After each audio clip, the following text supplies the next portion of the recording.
people like me. You need people like me so you can point your fucking fingers and say, that's the bad guy. That's the bad guy. That's the bad guy. That's the bad guy. That's the bad guy.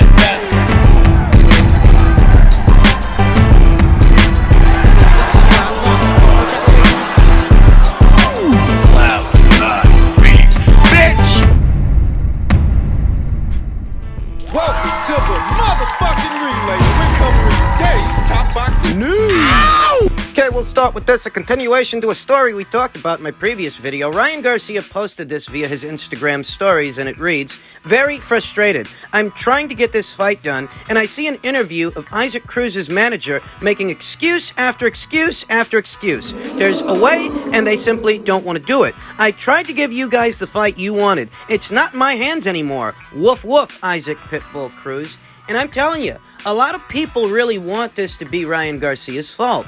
But it isn't. Not liking Ryan Garcia doesn't make him guilty. And you can dislike him for whatever reason you dislike him. I mean, I'm not crazy about the kid either, but I'm telling you, he's not the obstacle here. He really isn't the obstruction. It's Sean Gibbons of Manny Pacquiao Promotions. It really is the Isaac Cruz side of things, because ideally, if Ryan is the A side and Isaac is the B side, you have to make concessions. Otherwise, you don't really want this fight. No one is expecting Oscar De La Hoya to send one of his only prized stallions in his stable over to Showtime to be content for them. No, Isaac Cruz, he's not now the draw that Ryan Garcia is. So if you want to do the dance with Ryan, you make the necessary concessions so that you can take him out. Remember, this is all supposed to be so that the winner of this fight gets to challenge the winner of Kambosos versus Haney. And I told Juice guys 2-3 days ago, I'm not convinced that that's really what Isaac Cruz's handlers want for him. And if I'm being honest, I'm not even convinced that that's what Ryan's handlers want for him. Because the winner of that fight, whoever it is, whether it's George or Devin, they're over there on the top rank side of things. Do you think Sean wants to send Isaac to top rank? Do you think Golden Boy wants to send Ryan to top rank? You have to ask yourself. Unless something dramatic happens, unless something changes. At minimum, what you have to say is that the situation is murky. Beyond that initial Devin Haney versus George Kambosos fight, we don't know what's going to happen. If Devin ends up winning the fight and George exercises his rematch clause, what you have is a two-fight deal, a two-fight situation. And if George emerges the victor, while it may not be two fights, while it may not result in a two-fight deal, a two-fight engagement, what does George do after that? It seems a lot like Lou DiBella, George Kambosos' promoter. It seems a lot like he was hell-bent on cutting DAZN out of the deal because he wasn't willing to do the fight so long as Matchroom was involved. That's just how it seems. That's how it looked. Don't forget how we got here. Initially, it was supposed to be George Kambosos versus Vasyl Lomachenko over there on the top rank ESPN side of things. And if not for the crisis in the Ukraine, that would have been the fight we were gearing up to see. Not a Devin Haney fight, but Devin Haney, he made the necessary concessions, made the necessary sacrifices so that he could stand in for Vasyl Lomachenko, stand in his place. But it's a top-ranked show, more or less. Here in America, we're seeing it by way of ESPN. At minimum, it's a murky situation that needs clarification because the whole point of this WBC eliminator is so that the winner of Isaac Cruz versus Ryan Garcia can fight the winner of that fight. But as you can see, there are promotional issues there, network issues, political boundary lines. Getting Ryan Garcia in the ring with Isaac Cruz wasn't ever going to be easy. And even with the WBC ordering that fight, while they might be putting both boys on the spot, they might have a deadline. And a free negotiation period. And a purse bid if a deal isn't reached by the time that deadline rolls around. Well, all of that might be true. Both boys, both Ryan Garcia and Isaac Cruz respectively, they still have the option of walking away, washing their hands of this situation altogether to fight someone else. It's just a question of who's going to walk away, because whoever does, they're going to get the blame. They're going to get the heat for it. They both have options on their own sides of the street. You know, Isaac Cruz, he has the option of facing the winner of Gervonta Davis versus Rolly Romero. He has the option of facing the loser. And he has the option of fighting whatever other guy they conjure up for him. Any other no-hoper that they can muster. The same applies to Ryan Garcia. Case in point, Joseph Diaz took to Instagram and posted this image with a caption that reads, King Ryan, let's give the fight fans what they really want to see in July. I'm just saying. This ain't the first time we heard about a Ryan Garcia versus Joseph Diaz fight. This fight was supposed to have happened already, but Ryan, he broke a nail or injured his shoulder or whatever it was. The fight didn't happen then, but it can still happen now. If things don't work out with Isaac for whatever reason, whoever pulls out, Ryan has the option of facing his Golden Boy Promotions stablemate, Jojo Diaz. Yeah. This is an alternative. Yeah. I get the sense that people want this to be Ryan's fault more than Isaac because maybe they view Isaac as being less high maintenance, more likable than Ryan Garcia. Ryan is being very vocal about all of this, but there are issues. There are issues there, issues on both sides. Isaac is the fucking B-side, okay? You're gonna sit here and split fucking hairs with yous guys because you like Isaac a little more than you like Ryan. Isaac is the B-side. Ryan is the marquee fighter, whether you like Ryan or not. That's the situation. That's the case. He's the ticket seller. And the way it works, the B-side acquiesces to the A-side. Otherwise, the B-side don't really want it. Does Isaac Cruz sell 15,000 tickets off his name alone? Does he do that? I got nothing against the kid, but you gotta be realistic. Does he do those kinds of numbers off his name alone? Huh? Does he put up the kind of metrics that Ryan puts up? Does he have the kind of following that Ryan has? Because if he doesn't, Huh? he needs to bite the fucking bullet, pack his bags, go over there to the zone, and do the fucking guy. So it's fucking haggling. What's this haggling? Every Tom, Dick, and Harry these days thinks he's the next superstar, the next big fucking thing. But you're too scared to cross the street for Ryan Garcia? Or should I say, Isaac's handlers are too scared to let him? Because I don't actually believe that Isaac's afraid of Ryan. I believe Sean Gibbons of Manny Pacquiao Promotions, I believe he's at the heart of the matter. He's the problem. Underneath it all, I believe they have Isaac Cruz on reserve for someone else and something else. That's what I believe. Whoever it is, it won't pay Isaac the same kind of money that he could make knocking Ryan Garcia's block off. Whatever it is, it won't be as big a fight as a Ryan Garcia fight.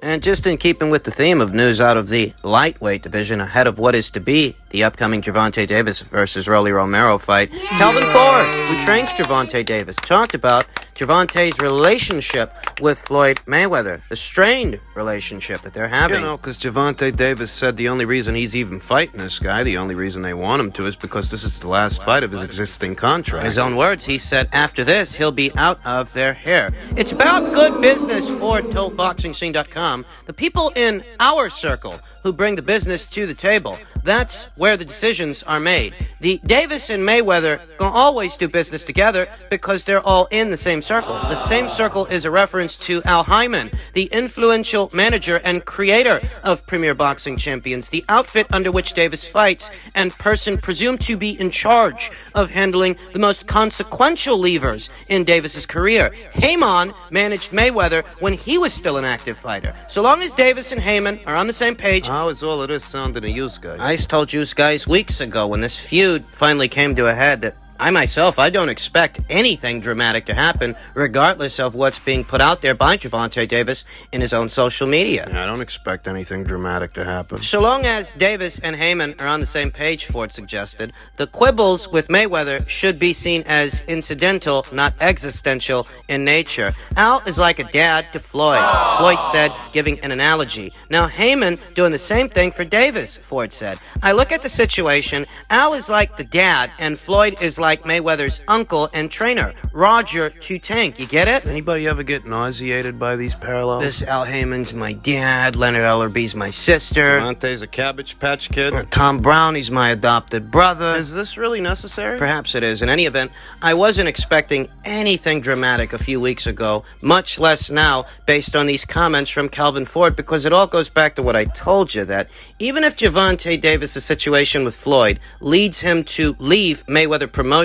as an outfit, that doesn't necessarily mean he's leaving Al Heyman or Showtime. Doesn't mean any of that. No matter how disgruntled Gervonta Davis might seem right now, or no matter how disgruntled Gervonta Davis might seem in the moment, that's not even the first time we've seen that. We've seen that sparsely over the years. Gervonta Davis taking to social media to express his discontent, only to subsequently delete the same tweets he posted himself to express that discontent. I mean, none of this is new. The only difference between those situations situations in the past. And this situation is that Gervonta Davis let it be known that this is the final fight of his existing contract. I mean, that's it. That's the only difference, and I don't even know how much that matters. Calvin Ford says, you're going to see the differences. At the same time, it's about good business. At the end of the day, look at what they've done together. They're the best in boxing. Ford said as Davis continues to broaden his star appeal, it is only natural that he will become more curious about the business side of the sport, even if it means butting heads at times with his closest associates. Adding that Mayweather himself had gone through similar travails when he was a professional.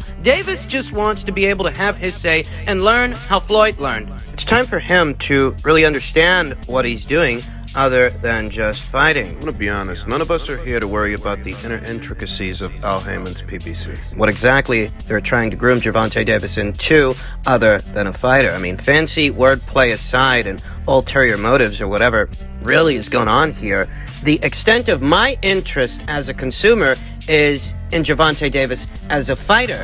And as a fighter, well, being honest, I'm not that interested in his career because I'm not that interested in his fights due to the matchmaking. If he's on some kind of fucking special path, Whatever mumbo-jumbo Calvin Ford's going on about, they're grooming him into something. Whatever it is, I'm not interested in his fights. And that is the extent of my interest as a consumer. It's not my fucking job to worry about whether or not Gervonta Davis is getting enough hugs from Daddy Floyd or Daddy Al or whoever his fucking daddy is. Uncle Lenny? The extent of my interest is in the boxer and his boxing, and when it comes to this boxer and his boxing, well, I'm not actually interested. I'm really not. I'm a consumer. No more, no less. You're either putting on the fights I want to see, or you're not. If you look at how Floyd did his career, you gotta remember, them young men's grew up looking up to Floyd, so they want to have the same thing that he wants. Tank is just going through the same transitions that Floyd went through, nothing different. Floyd said in his interviews that he respected talent, not the money. Calvin Ford talks about Floyd like he's a fucking deity. Beware of false idols, because all Floyd Mayweather really is a guy whose exhibition match got canceled. An exhibition match that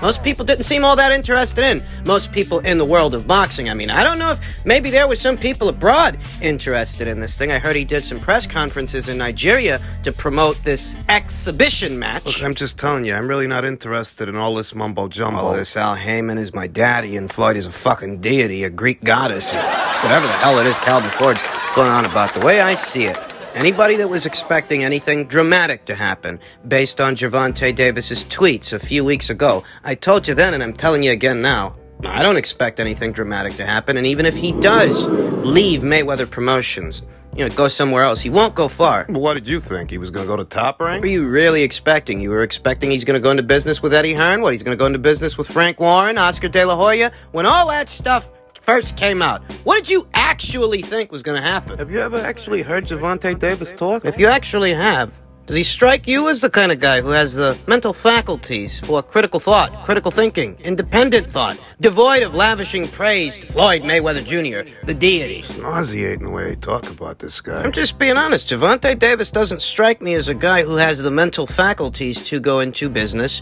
for himself, the way that Floyd Mayweather did, Miguel Cotto, Oscar De La Hoya, those kinds of fighters. He doesn't strike me as a fighter who has the mental faculties to break free and break away and do his own thing the way that those fighters broke free, broke away, and did their own thing. He just doesn't. Calvin Ford is trainer. In so many words, he's towing the company line. I don't expect any major changes to Gervonta Davis's decorum. I very much believe that Isaac Cruz could very well be a part of that picture, that he's not going to fight Ryan Garcia. He's likely on reserve for a Gervonta Davis rematch if Gervonta Davis actually makes it past Rolly Romero. Maybe they feed Rolly to Isaac. Continue to fatten Isaac's resume out. These guys, what they're in is a bubble. You understand that? They're in a biosphere. They're not leaving the nest. He's not. In any event, boxing is often referred to as the theater of the unexpected, but that doesn't apply to Gervonta Davis. Not unless Rolly Romero knocks him out. Yeah, that'd be pretty fucking unexpected. I'd say that'd be pretty fucking unexpected. About the most unexpected thing that could happen when it comes to Gervonta Davis and his career. I don't expect any major changes. I don't. Finally, some unsettling news out of the super middleweight division. The story is the WBO have terminated their sanctioning of the WBO interim super middleweight belt for Demetrius Andrade versus Zach Parker, as Andrade's injury is set to rule him out for months. About 4, approximately. Fight will not be rescheduled. Frank Warren has been refunded his purse bid deposit. The luck of it is that Zach Parker don't lose no ground with the WBO. For Zach Parker, the show will go on, but for Demetrius Andrade and his aspirations of securing a pole position to challenge for the full title at 168 pounds, based on recent events and based on his injury, He's out of commission for the time being. although he still reigns as the WBO's middleweight champion per a tweet from the WBO themselves, please be advised that the upcoming bout between Yanni Bekalim Kanuli and Danny Dignam will be for the interim WBO middleweight title, to which Yanni Bekalim Kanuli inquired, why? If he's injured and doesn't fight at 160 pounds, he should vacate the title. Well, the man's got a point. I had a passing thought in lieu of the news that Demetrius Andrade became injured and that his career would be sidetracked for at least 4 months while he recuperates from his injury and the subsequent surgery. I had a passing thought that, maybe Demetrius doubles back on his initial plan to move up to 168 pounds. Maybe he wants to remain a champion at 160, but if he does, he's still on the hook, Yeah. He'd still have to face the winner of Yanni Bekalim Kanuli versus Danny Dignam. Yeah. And I think the winner of that fight is going to be Yanni Bekalim Kanuli. That's a high-risk, low-reward fight. For Demetrius it is, who's looking for the big fights and the signature fights. I don't know if it's his plan to remain middleweight champion. But if by some chance it is, that's going to require reconciliation. And because Demetrius is no longer fighting under the Matchroom banner, that he is a network and promotional free agent at this time, it's conceivable that should he end up having to face Yanni Bekalim Kanuli, it'll be on the top-ranked ESPN side of things. That's assuming the WBO doesn't make a decision to vacate the title. Alim Kanuli versus Dignam is set to go down later on this month on the 21st. That's next week. That's next Saturday. And it's not a secret that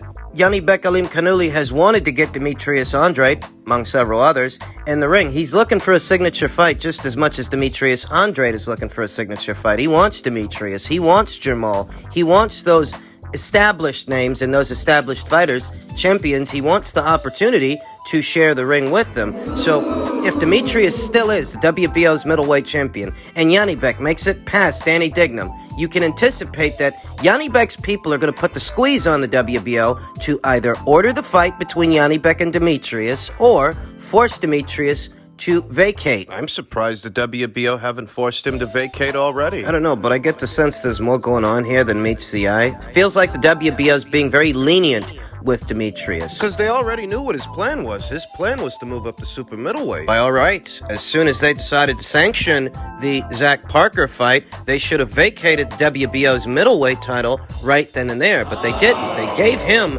the luxury of choice, and now it seems he only has one choice because the Zach Parker fight is off. It's either he fights the winner of Alim Kanuli versus Dignam or he vacates. He either fights the winner of that fight or he proceeds as planned, vacates the middleweight title, and continues on his ascent to the super middleweight division. What about all that Andre Benavidez talk? I'll be honest, I don't got a lot of stock in that.